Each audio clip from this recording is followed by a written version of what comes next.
Is gaming getting boring, or are we just being played? The corporate gauntlet. What's up, GameStation fam? Your boy is back, and today, we're not just scratching the surface. We're digging deep into the digital dirt to unearth a question that has been gnawing at the very soul of our gaming existence. Is it truly becoming boring to be a gamer today? And more provocatively, are the colossal titans of our beloved industry systematically, insidiously manipulating us, the very heart of their success? Buckle up, because this is going to be a wild ride.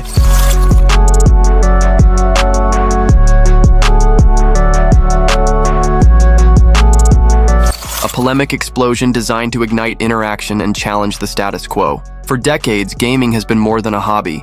It's been our sanctuary, our battleground, our communal campfire. We've poured untold hours, every ounce of our passion, and yes, every hard-earned penny into this digital dominion. But lately, a disquieting sensation has begun to permeate our ranks. A gnawing feeling that the magic is being siphoned away, replaced by a cold, calculating agenda orchestrated by the very corporations we've elevated to godlike status.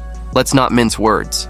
These monolithic entities, the Nintendos, the Microsofts, the Sonys, they are masters of psychological engineering. They've perfected the art of entanglement, drawing us into their meticulously crafted ecosystems.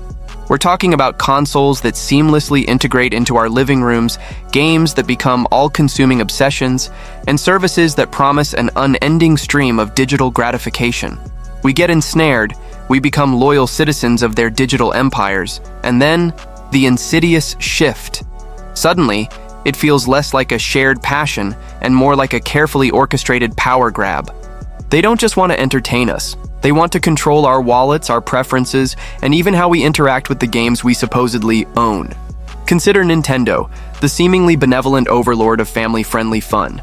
They've built an unparalleled legacy on whimsical innovation, timeless characters, and a boundless well of nostalgia. Yet, a growing chorus of gamers, myself included, is starting to feel like they're engaged in a sophisticated game of psychological manipulation, playing mind games with our devotion, all in the relentless pursuit of swelling their sales figures. Remember a time when purchasing a game felt like a true acquisition, a tangible piece of ownership? Now, the narrative from Nintendo increasingly feels like they're treating us as little more than human cash registers, dispensing funds on command. The rising prices, often without clear, justifiable increases in development costs or innovative features, feel like a test of our unwavering loyalty. And the recent rhetoric, subtly implying that even when you buy their consoles, they aren't truly yours in the long term due to their draconian digital rights management and online service dependencies, is a bitter pill to swallow. How can a company that built its entire ethos on the joy and wonder of play start to feel so transactional? So brazenly exploitative? Are they shamelessly leveraging our deep-seated affection for their brands to justify increasingly draconian and consumer-unfriendly business practices? The evidence, for many of us, is becoming increasingly clear. Then we have Microsoft, with their seemingly revolutionary Game Pass.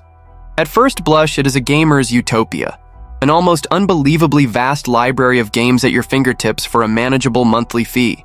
It's often hailed as the Netflix of gaming, a paradigm shift.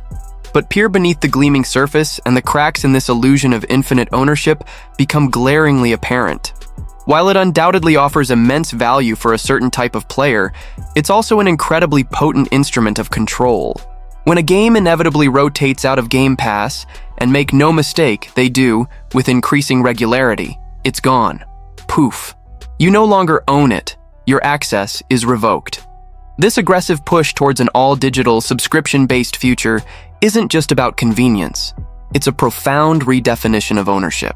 It systematically erodes the tangible, lasting ownership we once enjoyed with physical media, pushing us further into a digital ether where our very access to games is entirely dictated by a corporate entity's subscription model.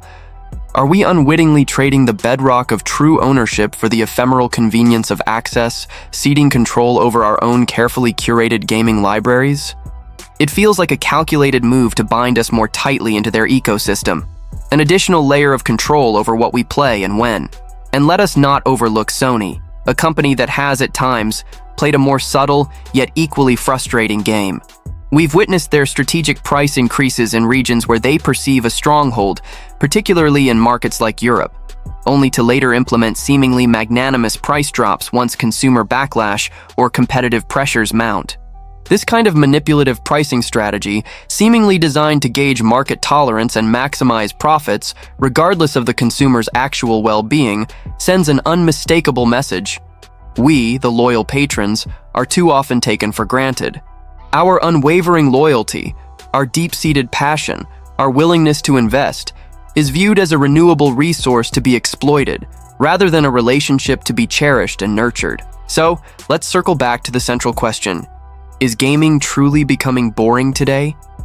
Perhaps the issue isn't with the intrinsic appeal of the games themselves, but rather with the insidious, corrosive feeling that we're no longer just passionate players, but unwitting pawns in a much grander, far more cynical corporate chess match.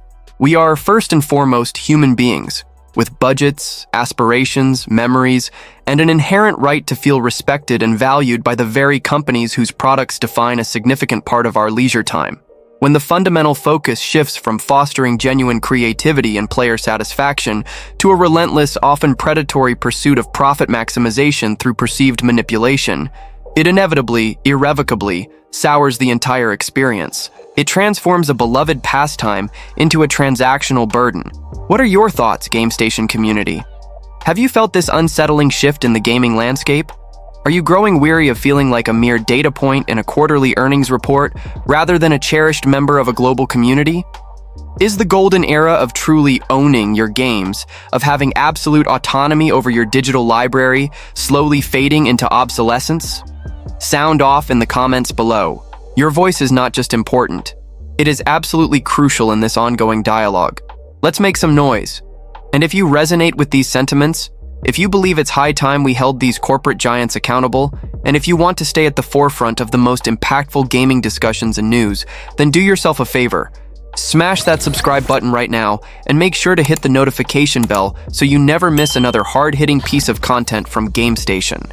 Let's keep this crucial conversation alive and thriving, because together, united as gamers, we can remind these titans that the true heart and soul of gaming lies not in their profit margins, but within the vibrant, passionate community of players who bring their worlds to life.